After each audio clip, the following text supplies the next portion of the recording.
Bienvenido nuevamente. Muchas gracias por invitarme aquí a tu programa. Saludos a tu público y ya sabes, como siempre, es un gusto. No, el gusto es para nosotros, sobre todo que desde la semana pasada que ya queríamos platicar sobre este tema y que bueno, por cuestiones diversas no se pudo, pero el mes de noviembre, fíjate, y todavía el día de hoy hay muchas kermeses que tienen que ver con el Día de Muertos, entonces todavía estamos a tiempo para platicar de historia y platicar del Día de Muertos.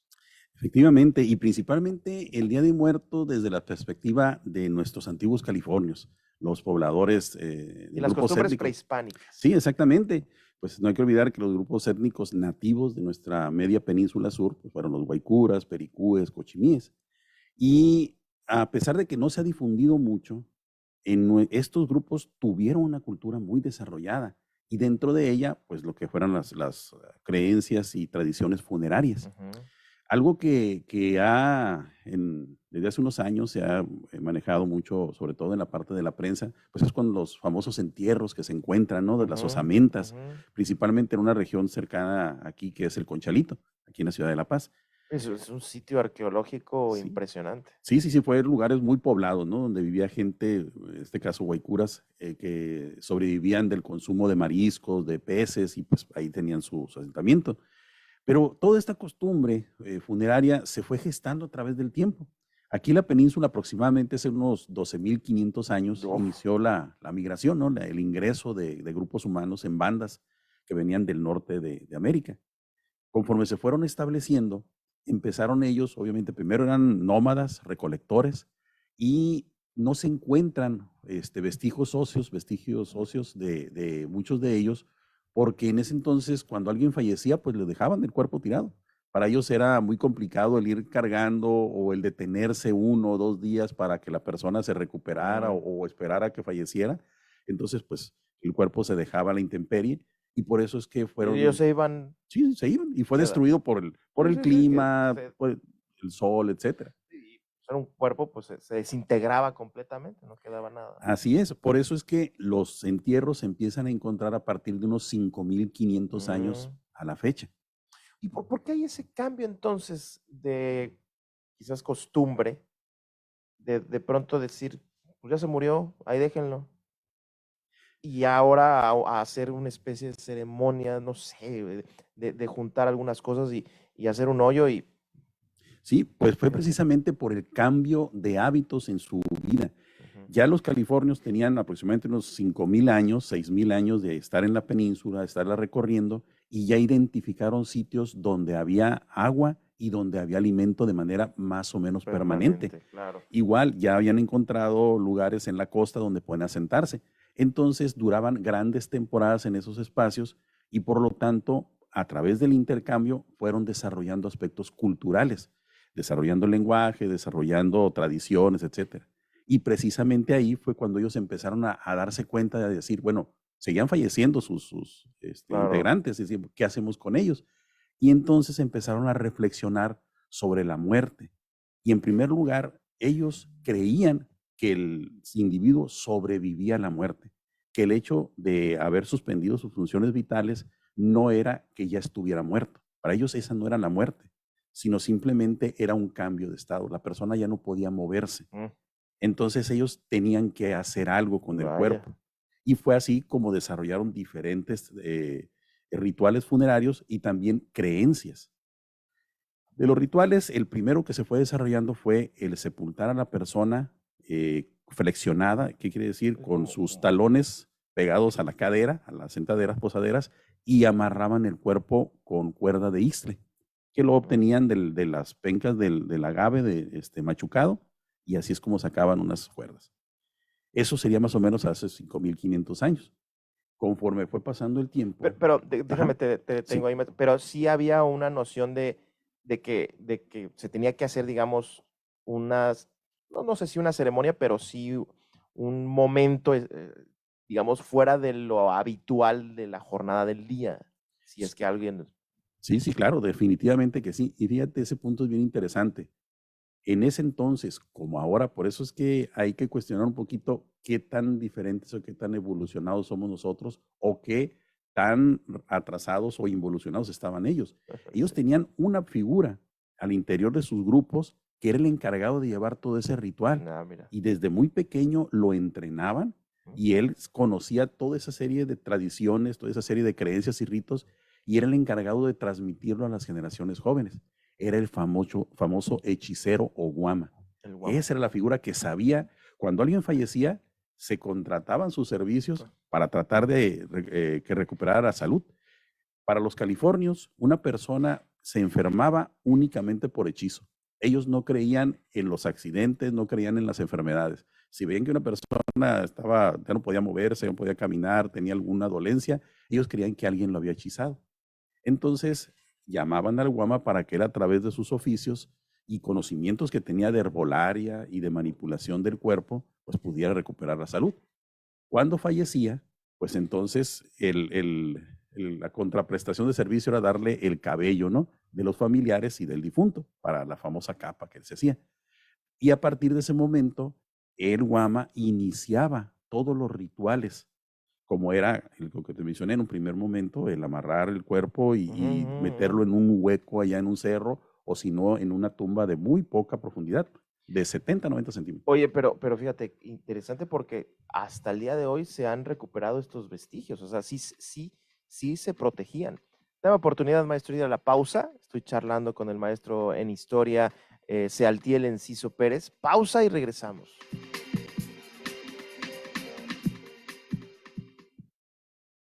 Continúe con nosotros. Tenemos la fórmula perfecta con Gabriel Camacho para que esté usted bien informado. Regresamos. Itinerario México. Acumal, en el estado de Quintana Roo, es una playa que se encuentra a la mitad del camino entre Tulum y Playa del Carmen. Siendo parte de la Riviera Maya, pero al no ser una playa tan popular como otras del estado, la ha convertido en un destino perfecto para gozar de una paz sin igual debido a la poca gente que hay. El nombre de este lugar significa lugar de tortugas, ya que tiene una playa donde es posible encontrar varios ejemplares de tortugas. En el año 2016 fue declarado como refugio para las tortugas. Asimismo, se puede contratar alguna experiencia para disfrutar un rato nadando con esta bella especie. El hospedaje en esta región de Quintana Roo es diferente a la que se puede encontrar en Cancún o Playa del Carmen, debido a que es una zona menos popular. Entonces, los alojamientos tienen un aspecto que va más de la mano con la madre naturaleza para generar un ambiente de tranquilidad y paz con el medio ambiente. Acumal es el lugar perfecto para todos aquellos aventureros que deseen conocer cosas nuevas, gozando de paz y tranquilidad, mientras se encuentran de vacaciones en el estado de Quintana Roo.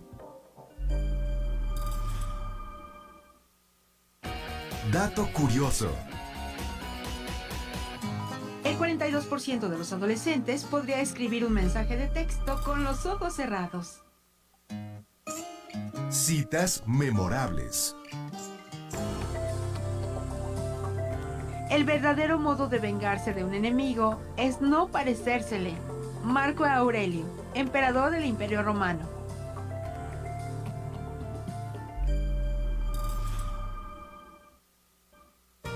Donde nacen las palabras.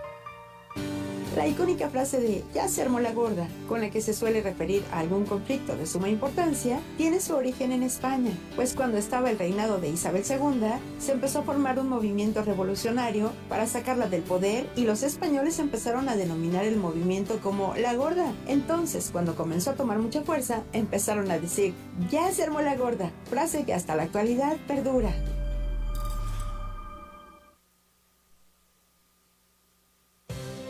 Vida sostenible. En los últimos años, la industria automotriz ha decidido darle más peso a los autos eléctricos, debido a que se han convertido en una de las mejores opciones de transporte para reducir la contaminación que se genera a partir de los automóviles, la cual representa un número significativo que afecta al medio ambiente. En el Valle de México, las emisiones generadas por los autos representan aproximadamente un 60% del total de la contaminación de partículas suspendidas en el aire, las cuales afectan el sistema respiratorio de los seres humanos. La Organización Mundial de la Salud estima que cada año en nuestro país mueren más de 10,000 personas a causa de enfermedades asociadas a la mala calidad del aire de la Ciudad de México. Una de las formas que podemos contribuir como seres humanos para reducir el impacto generado por los autos es adquirir un automóvil eléctrico, ya que nos da muchas ventajas, tanto ambientales como económicas, con las que podemos generar grandes cambios a nuestra vida diaria y al futuro del planeta. Al adquirir un auto eléctrico, podemos obtener los siguientes beneficios: un aire más fresco y limpio, libre de contaminantes, un auto que no genera contaminación auditiva, debido a que los autos eléctricos no generan ruido, un ahorro económico de combustible de más del 50% mensual, un mantenimiento más económico, ya que su motor tiene menos partes que cambiar al no depender de la gasolina. Asimismo, al tener un auto eléctrico, puedes quedar exento de pagar tenencia y de ir a verificarlo. Por estas y más razones, la industria automotriz ha decidido impulsar estos vehículos. Se logran tan buenos resultados que incluso existen grandes premios parecidos a los de Fórmula 1. La diferencia es que Manténgase en contacto con nosotros, abriendo la conversación solo aquí, en Fórmula Noticias La Paz, con Gabriel Camacho. Continuamos.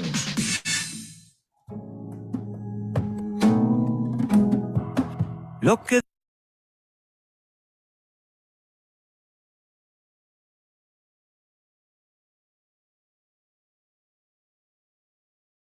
Vuelta escuchando al gran Jorge Drexler, Tinta y Tiempo. Bueno, continuamos, pero antes tengo otra muy buena noticia del señor Vázquez. ¿Cómo estás, Benito?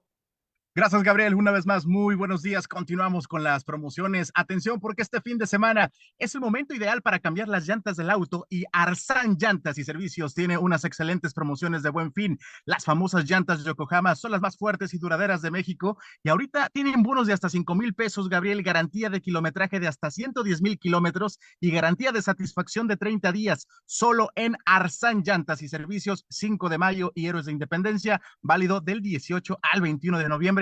A cambiar esas llantas que ya están lisas y lo decíamos ayer, andan ahí con los alambres de fuera.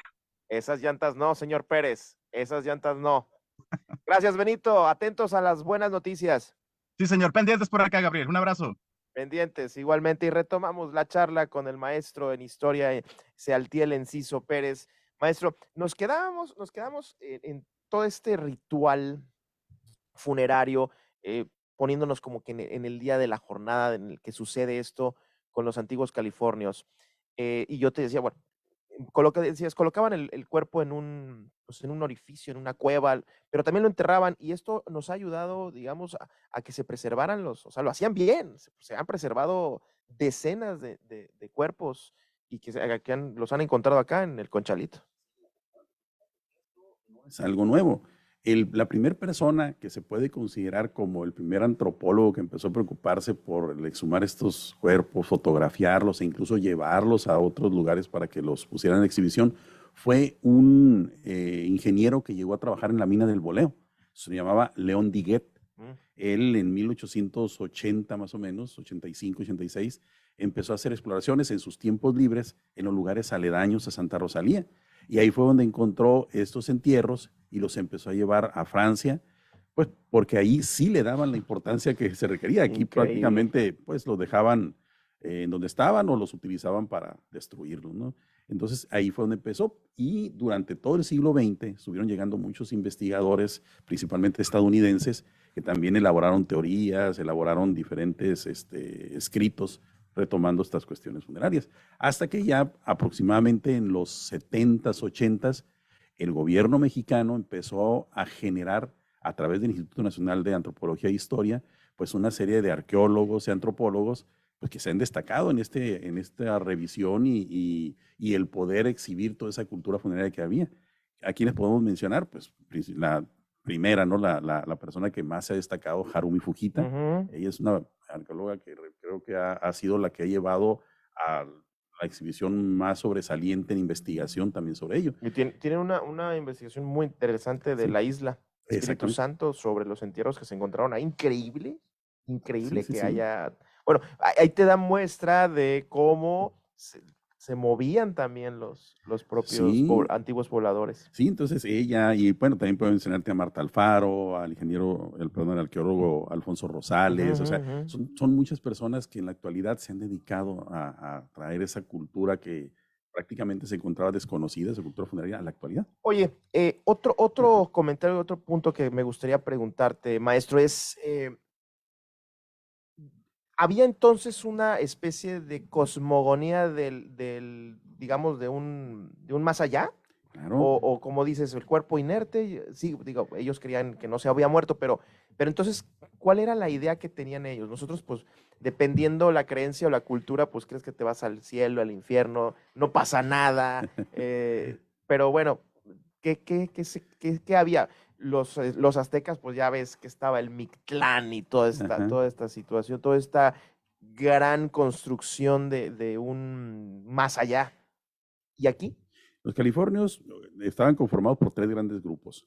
En el caso de los pericúes, ellos en su cosmovisión veían que cuando una persona fallecía, pero era en la guerra, era flechado, ellos creían que se iba con el espíritu que se opuso al espíritu creador.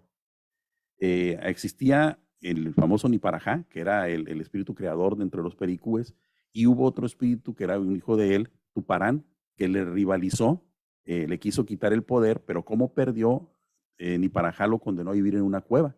Entonces los pericúes creían que si uno de ellos moría en una acción de guerra, esto es haciendo algo malo, o moría flechado, se iba con Tuparán su espíritu. Cuando fallecía se iba para allá, por haber hecho algo malo. No es nada más una calle, Tuparán, no es nada más una asociación civil. Fíjate, qué Sí. interesante. Y de eso sería muy bueno que un día a lo mejor platicáramos de esa cosmovisión tan completa que tenías, muy interesante.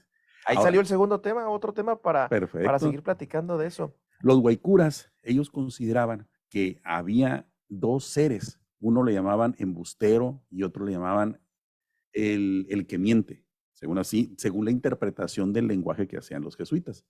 Y decían que cuando una persona fallecía, esos seres estaban conviviendo con los seres humanos, pero eran invisibles.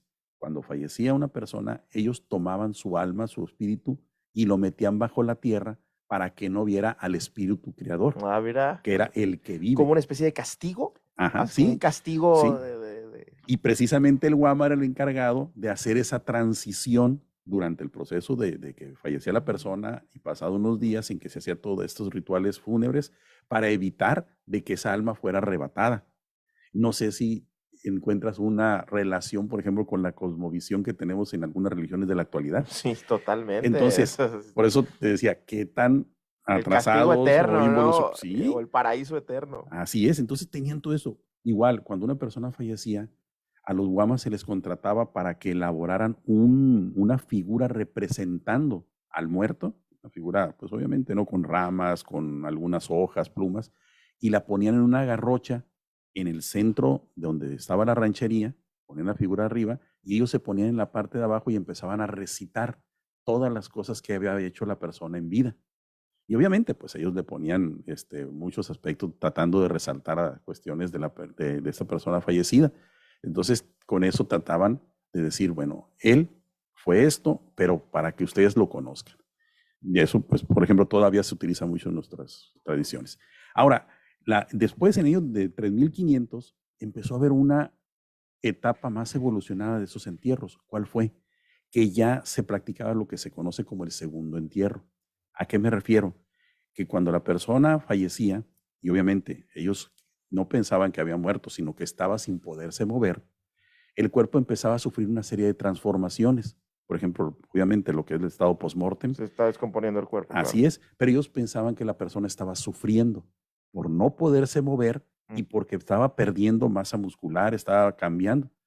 Entonces lo que hacían era sepultarlo temporalmente durante unos 3 o 4 meses y posterior a esto se traía al guama, el cual exhumaba el cuerpo en estado de semiputrefacción y con sus manos realizaba hacer una segmentación que podía ser únicamente quitando el cráneo, separando el cráneo. A veces segmentaba el cuerpo desde la cadera y ponía una parte abajo y otra parte arriba. A veces eran todos los huesos del cuerpo.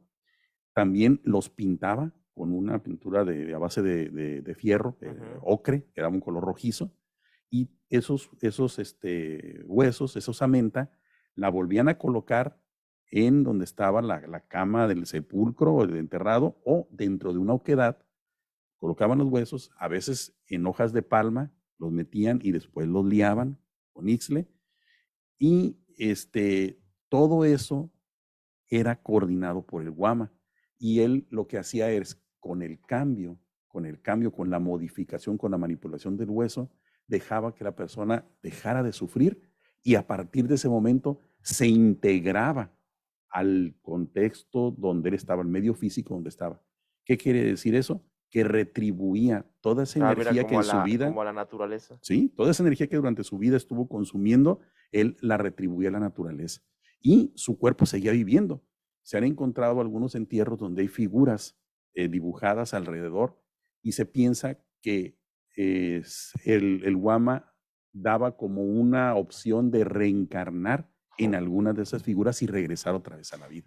Esa me dio paz. Esa sí sentí como paz, así, como Sí. que reintegrarte a la naturaleza. Sí, el hecho de meter también los cuerpos en una oquedad también es una forma, los antropólogos así también lo han interpretado, de un regreso a cómo vino el ser humano a la Tierra, es como un regreso a una matriz de la propia naturaleza. Sí. Entonces, por eso es que los colocaban en una oquedad. Oye, maestro, ya para cerrar, ¿tú cómo observas de pronto que a veces nos enfocamos tanto en las Catrinas, en esos, que tiene su momento, tiene su tradición, pero queda como que es toda esta parte como que olvidada, ¿no? O ahí en los libros, ahí guardados. Sí, soslayado totalmente. Y ese es un aspecto que yo he comentado. He tenido la oportunidad, así como te he visto que tú te preocupas por traer lecturas al público, por comentar libros, haciendo un esfuerzo individual que yo sé que muchos de tu audiencia lo va a seguir. Igual yo me he dedicado en este mes a ir a algunas instituciones. Yo voy y les ofrezco el darle esta plática de manera gratuita y me preparo y varias instituciones me han abierto sus puertas. Y lo que yo trato de hacer es crear un equilibrio. Qué bueno que en el país se difundan todas estas tradiciones que eran originarias de los pueblos que habitaron aquí antes de la llegada de los colonizadores. Pero yo diría que se hiciera de manera equilibrada. Claro. O sea, ahorita, si te fijas, el 2 de noviembre fue un boom. Sí. Únicamente se había Catrinas y... Que un boom con tres altares. O sea, Sí. el Festival del Día de Muertos. O sea, un chorro de gente, pero 3 altares. Era la fiesta, pues. Sí. Pero bien dices, hay que equilibrar esta Sí, parte. claro. Y bueno, ya salió una segunda plática porque ya nos tenemos que ir sobre la cosmogonía. Maestro, muchísimas gracias. Al contrario, Gabriel, gracias a ti, gracias a tu público y estamos a la orden. Ya sabes. Y te felicitan también por acá sobre esta charla que tuvimos. Vámonos a la pausa, cerramos. Gracias al maestro en historia, al maestro Sealtiel Enciso Pérez. Pausa y regresamos.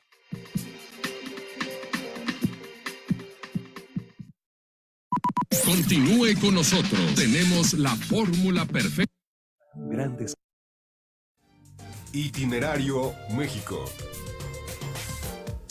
Acumal, en el estado de Quintana Roo, es una playa que se encuentra a la mitad del camino entre Tulum y Playa del Carmen. Siendo parte de la Riviera Maya, pero al no ser una playa tan popular como otras del estado, la ha convertido en un destino perfecto para gozar de una paz sin igual debido a la poca gente que hay. El nombre de este lugar significa lugar de tortugas, ya que tiene una playa donde es posible encontrar varios ejemplares de tortugas. En el año 2016 fue declarado como refugio para las tortugas. Asimismo, se puede contratar alguna experiencia para disfrutar un rato nadando con esta bella especie. El hospedaje en esta región de Quintana Roo es diferente a la que se puede encontrar en Cancún o Playa del Carmen, debido a que es una zona menos popular. Entonces, los alojamientos tienen un aspecto que va más de la mano con la madre naturaleza para generar un ambiente de tranquilidad y paz con el medio ambiente. Acumal es el lugar perfecto para todos aquellos aventureros que deseen conocer cosas nuevas, gozando de paz y tranquilidad, mientras se encuentran de vacaciones en el estado de Quintana Roo.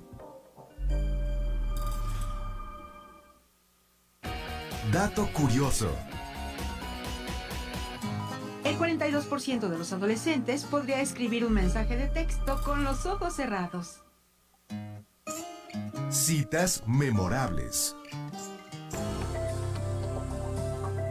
El verdadero modo de vengarse de un enemigo es no parecérsele. Marco Aurelio, emperador del Imperio Romano.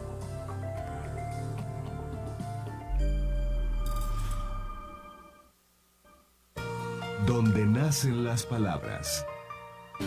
La icónica frase de "ya se armó la gorda", con la que se suele referir a algún conflicto de suma importancia, tiene su origen en España, pues cuando estaba el reinado de Isabel II, se empezó a formar un movimiento revolucionario para sacarla del poder y los españoles empezaron a denominar el movimiento como la gorda. Entonces, cuando comenzó a tomar mucha fuerza, empezaron a decir "ya se armó la gorda", frase que hasta la actualidad perdura.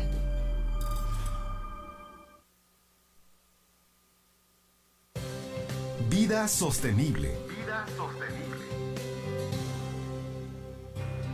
En los últimos años, la industria automotriz ha decidido darle más peso a los autos eléctricos, debido a que se han convertido en una de las mejores opciones de transporte para reducir la contaminación que se genera a partir de los automóviles, la cual representa un número significativo que afecta al medio ambiente. En el Valle de México, las emisiones generadas por los autos representan aproximadamente un 60% del total de la contaminación de partículas suspendidas en el aire, las cuales afectan el sistema respiratorio de los seres humanos. La Organización Mundial de la Salud estima que cada año en nuestro país mueren más de 10,000 personas a causa de enfermedades asociadas a la mala calidad del aire de la Ciudad de México.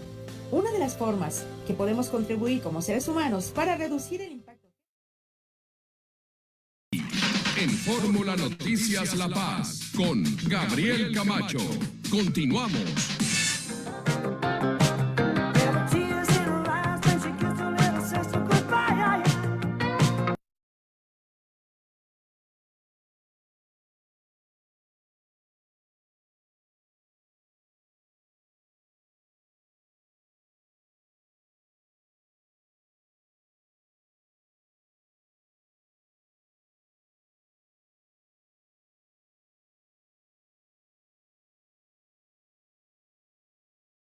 Y saludo con gusto nuevamente al señor Vázquez. Más buenas noticias. Buenos días. Estimado Gabriel, siguen las promociones, cómo no, tenemos aquí una magnífica promoción para este sábado, no te puedes perder el sábado de Mundial que FIMSA y Cemex tienen para ti. Realiza una compra de 1,000 o más en cualquiera de nuestros productos y ten la oportunidad de meter gol en nuestra portería. Gana muchos premios y, por supuesto, acude a nuestras tiendas FIMSA, vigencia del 19 de noviembre al 10 de diciembre del 2022. FIMSA, 35 años construyendo tu ciudad. Buenísimo. Muchísimas gracias, Benito, por esta buena noticia. Y mire, por acá comentarios y un saludo al dice por acá, un saludo al arquitecto Eugenio Santa Cruz. Con interés oí la exposición de Sealtiel lleno de historia y datos. Claro, por supuesto, aquí va a estar viniendo el buen Sealtiel Enciso, bueno, como lo ha venido haciendo. Dice, interesantísima charla con el historiador, felicidades.